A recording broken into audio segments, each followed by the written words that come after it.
नमस्कार दोस्तों, मेरा नाम है वीरेन और आप देख रहे हैं सुनो कहानी हॉरर। यहाँ आपको मिलेंगी रहस्यमय जासूसी कहानियाँ, उलझे हुए मामले और ऐसे राज जो आखिरी पल तक दिमाग को सोचने पर मजबूर कर देंगे।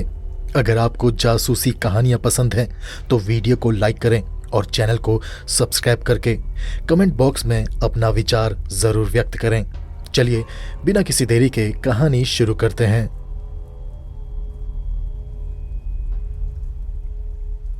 शरद ऋतु की वो शाम पेरिस पर अजीब सा बोझ लिए उतरी थी। सूरज ढलते ही ठंडी हवा गलियों में सीटी बजाने लगती थी और आसमान पर घने बादल छा गए थे। उसी समय मैं अपने मित्र ऑगस्ट ड्यूपिन के घर पहुंचा था। उसका घर फॉबर्ग सेंट जर्मन इलाके में था, शांत, गंभीर और बाहरी दुनिया से थोड़ा कटा हुआ। कमरे में हल्की सी तंबाकू की गंध फैली थी। ड्यूपिन अंधेरे में बैठा अपना पाइप पी रहा था। ये उसकी आदत थी। वो अक्सर कहता था कि तेज रोशनी सोचने की शक्ति को धीमा कर देती है और अंधेरा मन को एकाग्र करता है। अंधेरे में कंसंट्रेशन अच्छा होता है, ऐसा ड्यूपिन का मानना था। हम दोनों लगभग 1 घंटे से साथ बैठे थे और इधर उधर की बातें कर रहे थे। तभी दरवाजे पर दस्तक हुई। दरवाजा खुला तो सामने पेरिस पुलिस के प्रमुख एमजे खड़े थे। वो हमारे पुराने परिचित थे। लंबे समय के बाद उनसे भेंट हो रही थी, इसलिए हमने उन्हें बड़े प्रेम से अंदर बुलाया। उसका चेहरा सामान्य नहीं लग रहा था। उनके माथे पर चिंता की लकीरें साफ दिखाई दे रही थी। अब क्योंकि कमरे में अंधेरा था, जो कि ड्यूपिन की आदत में शुमार था कमरे को अंधेरे में रखना, ड्यूपिन दीपक जलाने के लिए उठा ही था कि एमजे ने इशारे से उसे रोक दिया। एमजे ने कहा, नहीं ड्यूपिन, अंधेरा ही ठीक है। मैं यहाँ किसी गंभीर मामले में सलाह लेने आया हूँ। ड्यूपिन हल्का सा मुस्कुराया और वापस अपनी कुर्सी पर बैठ गया और उसने शांत स्वर में कहा, अगर मामला सोचने का है तो अंधेरा हमारे लिए ज्यादा उपयोगी होगा। एमजे ने हंसने की कोशिश की, पर उसकी हंसी बनावटी थी। एमजे बोला, तुम्हारे विचार हमेशा अजीब होते हैं ड्यूपिन, जो मेरी समझ से बाहर होता है। बड़े अजीब विचार हैं तुम्हारे। मैंने उसकी बात को आगे बढ़ाते हुए पूछा, अच्छा तो बताइए, इस बार आपकी क्या परेशानी है? क्या कहीं कोई हत्या तो नहीं हुई? एमजे ने तुरंत जवाब दिया, नहीं, मामला हत्या जैसा नहीं है, बल्कि बहुत ही साधारण है और शायद इसी वजह से हम पूरी तरह उलझ गए हैं। ड्यूपिन ने अपने पाइप से एक लंबा कश लिया और फिर उसने एमजे की बात को दोहराते हुए कहा, साधारण और उलझाने वाला। यह कॉम्बिनेशन दिलचस्प है। एमजे थोड़ी देर चुप रहा, फिर गंभीर स्वर में बोला, इससे पहले कि मैं आगे कुछ कहूं मिस्टर ड्यूपिन, मैं तुम्हें चेतावनी देना चाहता हूं। यह मामला अत्यंत गोपनीय है। अगर किसी को पता चल गया कि मैंने इसकी चर्चा किसी से की है तो मेरी नौकरी खतरे में पड़ सकती है। मैंने कहा, आप निश्चिंत रहिए मिस्टर जे। एमजे ने आगे कहना शुरू किया, मुझे बहुत ऊंचे स्तर से व्यक्तिगत सूचना मिली है कि शाही कक्षों से एक अत्यंत महत्वपूर्ण पत्र चोरी हो गया है। यह पत्र इतना संवेदनशील है कि इसके बाहर आने मात्र से ही भारी राजनीतिक तूफान खड़ा हो सकता है मिस्टर ड्यूपिन। ड्यूपिन ने पूछा, क्या चोर का कुछ पता चला? एमजे ने कहा, हाँ, इसमें कोई संदेह नहीं।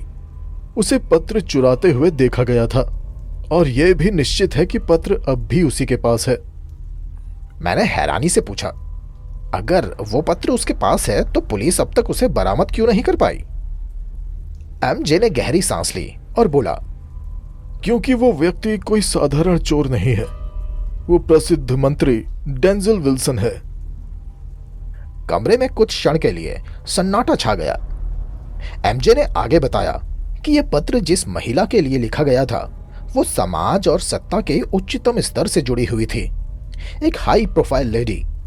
पत्र में लिखी गई बातें यदि किसी तीसरे व्यक्ति के हाथ लग जाए तो उस महिला की प्रतिष्ठा, सम्मान और मानसिक शांति सब कुछ नष्ट हो सकता है। एमजी ने कहा, इस पत्र के जरिए मंत्री विल्सन को उस महिला पर पूर्ण नियंत्रण मिल गया है और वो उसे ब्लैकमेल कर रहा है। फिर एमजे ने पूरी घटना विस्तार से बतानी शुरू की। वो महिला अपने निजी कक्ष में अकेली बैठी पत्र पढ़ रही थी। तभी एक और ऊंचे पद का व्यक्ति कमरे में आ गया। महिला पत्र को छिपाना चाहती थी, पर उसे समय ही नहीं मिला। मजबूरी में उसने पत्र को खुला ही मेज पर रख दिया, इस तरह कि उसका पता ऊपर की ओर था और पत्र में लिखी गई सारी बातें दिखाई नहीं दे रही थी। इसी समय मंत्री विल्सन कमरे में दाखिल हुआ। उसकी नजर तेज थी। उसने तुरंत उस पत्र के ऊपर लिखे पते की हैंडराइटिंग झट से पहचान ली। महिला घबराई हुई थी। विल्सन ने उसकी घबराहट को ताड़ लिया। वो समझ गया था कि यह पत्र जरूर बहुत महत्वपूर्ण है। कुछ औपचारिक बातचीत करने के बाद उसने अपनी जेब से एक साधारण पत्र निकाला, उसे पढ़ने का नाटक किया और उसे उसी मेज पर रख दिया। जाते समय उसने असली पत्र उठा लिया और अपनी जेब से निकाला हुआ वो मामूली पत्र वहीं छोड़ दिया। महिला ये सब देख रही थी, पर उस तीसरे व्यक्ति की उपस्थिति में वो मंत्री विल्सन से कुछ नहीं कह सकी। इस तरह शक्ति का संतुलन पूरी तरह मंत्री के पक्ष में चला गया। एमजे ने आगे कहा, अब क्योंकि उस पत्र की महत्वपूर्ण बातें मंत्री विल्सन को मालूम थी और शक्ति भी उसी के हाथ में थी, तो इस तरह से वो इस शक्ति का उपयोग राजनीतिक उद्देश्यों के लिए कर रहा है और बहुत ही ज्यादा खतरनाक स्तर तक। आप कल्पना भी नहीं कर सकते मिस्टर ड्यूपिन कि वो किस हद तक उस महिला को ब्लैकमेल कर रहा है। महिला अब किसी भी कीमत पर अपना पत्र वापस चाहती थी। खुले तौर पर कुछ करना असंभव था, इसलिए वो गुप्त रूप से पुलिस प्रमुख एमजे के पास पहुंची। एमजे ने आगे बताया कि उसने मंत्री के घर की महीनों तक गुप्त तलाशी करवाई। कमरे दर कमरे, फर्नीचर, मेज, कुर्सियां, पलंग, किताबें, दीवारें, फर्श, यहां तक कि जमीन तक खोद कर देखी। हर संभावित छिपने की जगह जांची, फिर भी वो पत्र कहीं नहीं मिला। आखिर में एमजे थके स्वर में बोला, मैं नहीं समझ पा रहा कि गलती कहां पर हो रही है। आखिर वो खत कहां पर है? ड्यूपिन सारी बातें बड़े ही ध्यान से सुन रहा था और आखिर में उसने शांत स्वर में कहा, मिस्टर एमजे, कभी कभी समस्या का मामूलीपन ही सबसे बड़ा धोखा होती है और यहीं पर रहस्य और गहराता चला जाता है।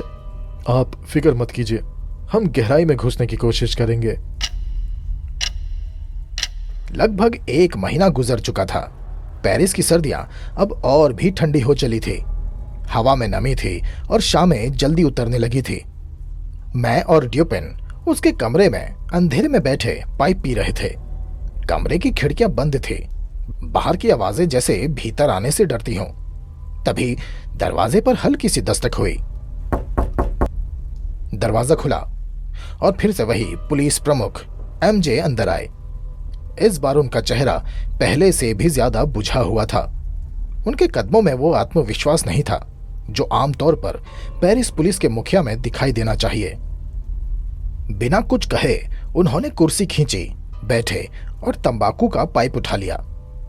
कुछ देर तक साधारण बातें होती रही, मौसम, शहर, प्रशासन, पर यह साफ था कि वो असली विषय से दूर भाग रहे थे।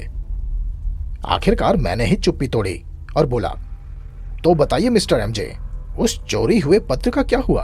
क्या वो पत्र आपको मिल गया या मंत्री विल्सन आप पर भारी पड़ गए?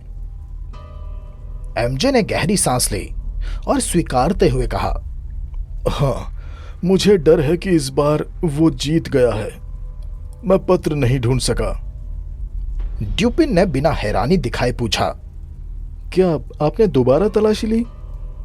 हाँ, एमजे ने कहा, ठीक वैसी ही जैसे पहले की थी। हर कोना, हर दरार, हर संभावना।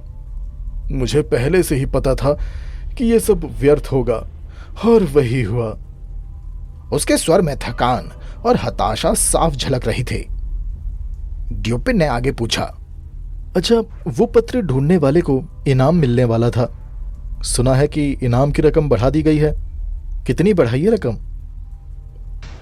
बहुत ज्यादा, एमजे ने कहा, इतना कि मैं संख्या बताना नहीं चाहता। हाल ही में इनाम की रकम को 2 गुना कर दिया गया है। पर अगर वो 3 गुना भी कर दें तो भी मुझे नहीं लगता कि मैं वो खत ढूंढ पाऊंगा मिस्टर ड्यूपिन, क्योंकि मैं जितना कुछ कर सकता था मैंने कर लिया। ड्यूपिन ने पाइप से धुआं छोड़ा और हल्की मुस्कान के साथ बोला, आप शायद एक और काम कर सकते हैं। एमजे चौंक पड़ा और बोला, कैसा काम मिस्टर ड्यूपिन? आप किसी अच्छे वकील की मदद ले सकते हैं। ड्यूपिन ने कहा। एमजे को यह बात समझ नहीं आई। वो थोड़ा असहज हो गया। उसने कहा, मैं सलाह लेने के लिए तैयार हूं और मैं उसकी पूरी कीमत भी चुकाने को तैयार हूं। जो कोई इस मामले में मेरी मदद करेगा उसे इनाम का आधा हिस्सा भी दिया जाएगा। ड्यूपिन बिना कुछ कहे अपनी कुर्सी से उठ खड़ा हुआ। उसने मेज की दराज खोली और अपना चेकबुक निकाल लिया। अगर ऐसा है मिस्टर एमजे, तो आप मेरे नाम इनाम का आधा हिस्सा लिख दीजिए। चेक पर हस्ताक्षर होते ही मैं आपको पत्र सौंप दूंगा। कुछ क्षणों के लिए कमरे में सन्नाटा छा गया। मैंने देखा कि एमजे की आंखें फैल गई। उसका मुंह खुला का खुला रह गया, मानो जैसे वो ड्यूपिन की कही गई बात पर भरोसा नहीं कर पा रहा हो।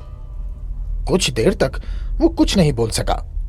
फिर अचानक जैसे किसी निर्णय पर पहुंचा हो, उसने पेन उठाया, कई बार रुका, फिर आगे बढ़ा और एक चेक लिख डाला, हस्ताक्षर किए और कांपते हाथों से ड्यूपिन की ओर बढ़ा दिया। ड्यूपिन ने चेक को ध्यान से देखा, उसे मोड़ा और अपनी जेब में रख लिया। फिर वो उठा और दूसरी दराज खोली, उसमें से एक पत्र निकाला। उसने वो पत्र एमजी के हाथ में रख दिया। एमजी ने कांपते हाथों से उसे तुरंत खोला। उस पत्र के भीतर एक संदेश लिखा था। एमजे ने उसे पढ़ा। अगले ही पल वो उठ खड़ा हुआ और दरवाजे की ओर भागा और बिना एक शब्द कहे कमरे से बाहर निकल गया। उसके जाने के बाद कुछ देर तक मैं भी एकदम चुप रहा। फिर मैंने ड्यूपिन से कहा, अब ड्यूपिन, ये सब कैसे किया तुमने? ड्यूपिन ने कुर्सी पर वापस बैठते हुए कहा, पेरिस पुलिस मेहनती है, इसमें कोई शक नहीं। वे धैर्यवान है, सावधान है और आमतौर पर यही गुण उन्हें सफलता दिलाते हैं। लेकिन उनकी एक बहुत बड़ी कमजोरी है। अब मैंने पूछा, और वो क्या है? ड्यूपिन ने कहा, कल्पना की कमी। वे अपराधी की तरह नहीं सोच पाते जो मैं सोच पाता हूं। फिर उसने विस्तार से समझाते हुए कहा कि पुलिस वही तरीके अपनाती है हमेशा, चाहे सामने कोई भी हो। वे ये नहीं सोचते कि अपराधी क्या सोच रहा है, बल्कि वो ये सोचते हैं कि वे स्वयं उसकी जगह होते तो क्या करते, जबकि ये तरीका सही नहीं है। ड्यूपिन ने कहा, एमजे और उसके बाकी पुलिसकर्मी जब किसी छिपी हुई चीज की तलाश करते हैं तो वे वही स्थान देखते हैं जहां अगर वे खुद चोर होते तो छिपाते। मेज की टांगे, कुर्सियों की पीठ, फर्श के नीचे, किताबों के कवर में ज्यादातर वे लोग यही तलाशते हैं। फिर उसने थोड़ा मुस्कुराकर कहा, उन्होंने मंत्री जी को मूर्ख समझ लिया था। मैंने पूछा, आप ऐसा क्यों कह रहे हो? ड्यूपिन ने कहा, क्योंकि मंत्री साहब एक कवि भी हैं, एक पोएट। वो कविताएं लिखते हैं। मैंने उसको बीच में टोकते हुए कहा, पर मंत्री जी तो विज्ञान पर भी लिखते हैं, वो एक लेखक भी तो हैं, केवल कवि ही नहीं। ड्यूपिन मुस्कुराया और बोला, वही तो, वो कवि भी हैं और विज्ञान के ऊपर भी लिखते हैं, और यही उसे खतरनाक बनाता है। यदि वे केवल वैज्ञानिक होता तो शायद पुलिस के जाल में फंस जाता, लेकिन वो वैज्ञानिक होने के साथ साथ कवि भी था, और कवि होने के कारण उनके अंदर कल्पना शक्ति है, और वैज्ञानिक होने के कारण तर्क शक्ति। एक कहावत तो तुमने सुनी होगी, जहां न पहुंचे रवि वहां पहुंचे कवि। ये कहावत यूं ही नहीं कही जाती। ड्यूपिन ने आगे कहा, मंत्री साहब जानते थे कि पुलिस वाले उसके घर की पूरी तलाशी लेंगे। वो ये भी जानता था कि पुलिस वाले सबसे जटिल और छिपे हुए स्थानों को भी तलाशेंगे, इसलिए मंत्री ने सबसे सरल उपाय चुना। तब मुझे अचानक उसकी पहली बात याद आई। मैंने उससे कहा, तो तुम मजाक नहीं कर रहे थे जब तुमने कहा था कि समस्या का मामूलीपन ही सबसे बड़ा धोखा होता है? ड्यूपिन ने कहा, नहीं, बिल्कुल नहीं। कुछ चीजें इतनी साफ होती हैं कि हम उन्हें देख ही नहीं पाते, और यहीं से असली रहस्य का दरवाजा खुलने लगता है। फिर ड्यूपिन कुछ क्षण चुप रहा और कुछ देर तक वो पाइप सुलगाकर उसके कश पे कश मारता रहा। बाहर हवा खिड़कियों से टकरा रही थी, मानो वो भी इस रहस्य को सुनना चाहती हो। फिर ड्यूपिन ने बोलना शुरू किया, धीमे शांत स्वर में। ड्यूपिन ने कहा, मैं मंत्री जी को अच्छी तरह से जानता हूं। एक वैज्ञानिक के रूप में वो तर्कशील हैं और एक कवि के रूप में उनकी कल्पना शक्ति सबसे परे है, और साथ ही वो संसद का अनुभवी व्यक्ति और एक कुशल पॉलिटिशियन भी है। ऐसा व्यक्ति ये अच्छी तरह समझ सकता है कि आखिर पुलिस किस तरह से सोच सकती है।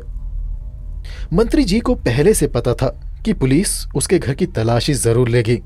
वो जानता था कि पुलिस अधिकारी हर दराज खोलेंगे, हर फर्नीचर तोड़ेंगे, हर किताब पलटेंगे और दीवारों तक की जांच करेंगे। मंत्री को यह भी पता था कि पुलिस उन्हीं जगहों पर खोज करेगी जहां कोई सामान्य व्यक्ति चीजें छुपाता है। इसलिए उसे मजबूरन एक ऐसा स्थान चुनना था जो साधारण हो, इतना साधारण कि पुलिस सोच भी ना सके कि उसने वो पत्र वहां छुपाया हुआ है। और मुझे तभी संदेह हो गया था जब एमजी ने यह कहा था कि मंत्री रातों को जानबूझकर घर से बाहर रहता है। अब उसकी ये अनुपस्थिति कोई संयोग नहीं थी। वो चाहता था कि पुलिस पूरी तरह आश्वस्त हो जाए कि पत्र घर में नहीं है। फिर अपने संदेह की पुष्टि के लिए मैंने एक योजना बनाई। एक सुबह मैं गहरे रंग का चश्मा पहनकर मंत्री जी के घर पहुंचा और मंत्री से मैंने आंखों की कमजोरी का बहाना बनाया और कहा कि डॉक्टर ने मुझे चश्मा पहने रखने की सलाह दी है। उस दिन मंत्री जी ने मुझे बड़े सौजन्य से भीतर बुलाया। उसके बाद हम दोनों ने सामान्य बातें की, राजनीति, विज्ञान और साहित्य पर। बातचीत के दौरान मैं बड़ी ही सावधानी से कमरे का निरीक्षण करता रहा और मैंने ये कोशिश की कि मेरी नजरें ज्यादातर एक ही स्थान पर नहीं टिकी रहें, ताकि मंत्री को मुझ पर शक ना हो। मंत्री के कमरे में एक बड़ी लेखन मेज थी जिस पर कई कागज, कुछ पत्र, किताबें और एक संगीत वाद्य रखा हुआ था। मैंने दूर से ही पूरी मेज को ध्यान से देखा, लेकिन वहां कुछ भी असामान्य नहीं लगा। सब कुछ व्यवस्थित था, जैसा कि मंत्री की आदत थी। मैं चश्मे के पीछे से पूरे कमरे में अपनी नजरें घुमाता रहा। तभी एक साधारण सी चीज पर मेरी नजरें टिक गई। फायरप्लेस के ठीक ऊपर दीवार में तारों की बनी हुई एक टोकरी रखी हुई थी। उस टोकरी में 5-6 विजिटिंग कार्ड्स और एक अकेला पत्र रखा हुआ था। उसी पल उस पत्र को देखकर मेरे मन में एक अजीब सी सिरहन दौड़ गई। वो पत्र साफ सुथरा नहीं था, बल्कि बीच से थोड़ा फटा हुआ था, मानो किसी ने उसे फाड़ने की कोशिश की हो, लेकिन फिर बीच में ही उसका विचार बदल गया हो। वो कागज मैला था, कोनों से मुड़ा हुआ। लिफाफे के ऊपर जो पता लिखा था वो एक औरत की लिखावट में था। वो पत्र बड़ी ही लापरवाही से उस तारों की टोकरी के ऊपर रखा हुआ था, पूरी तरह से सबकी नजरों के सामने। बस उसी क्षण मैं समझ गया था कि यही वो पत्र है जिसकी हमें तलाश थी। हालांकि उस पत्र का बाहरी रूप उस चोरी हुए पत्र से अलग था, लेकिन मैं समझ गया था कि लिफाफा बदला जा चुका है। गंदगी, फटाव और लापरवाही ये सब जानबूझकर किया गया नाटक था, ताकि कोई उस पर ध्यान ही ना दे। मंत्री जी की आदत बेहद साफ सुथरी थी। वो हर चीज को बड़े ही करीने से संभाल कर सजा कर रखता था। फिर उस टोकरी पर रखे उस लिफाफे को देखकर मुझे संदेह हुआ कि आखिर मंत्री जी ने अपनी आदत अनुसार इस चीज को यहां से हटाया क्यों नहीं। इसका मतलब साफ था कि मंत्री जी ने वो जानबूझकर वहां पर रखा था, ताकि पुलिस वाले ये सोच ही ना सकें कि जिस चीज को वो ढूंढ रहे हैं वो उनके सामने ही पड़ी हुई है। मैंने उस दिन तो बिना कोई शोर मचाए मंत्री जी से विदा ली और जाते समय मैंने जानबूझकर अपना सोने का सिगरेट केस वहीं मंत्री जी की मेज पर छोड़ दिया। और अगले दिन मैं उसी को लेने के बहाने वहां फिर से पहुंचा। और उस दिन बातचीत के दौरान अचानक बाहर सड़क से एक जोरदार आवाज आई, एक गोली चलने की। उसके बाद चीख पुकार मच गई। मंत्री जी घबरा गया और तुरंत खिड़की की ओर दौड़ा, और बस वही क्षण था जिसका मुझे इंतजार था। जैसे ही मंत्री जी खिड़की की ओर मुड़ा, मैंने तुरंत उस तारों वाली टोकरी में से वो पत्र निकाल लिया और अपनी जेब में रखा। और उसकी जगह पर बिल्कुल वैसा ही दिखने वाला एक दूसरा पत्र रख दिया, जिसे मैंने पहले से ही तैयार कर रखा था।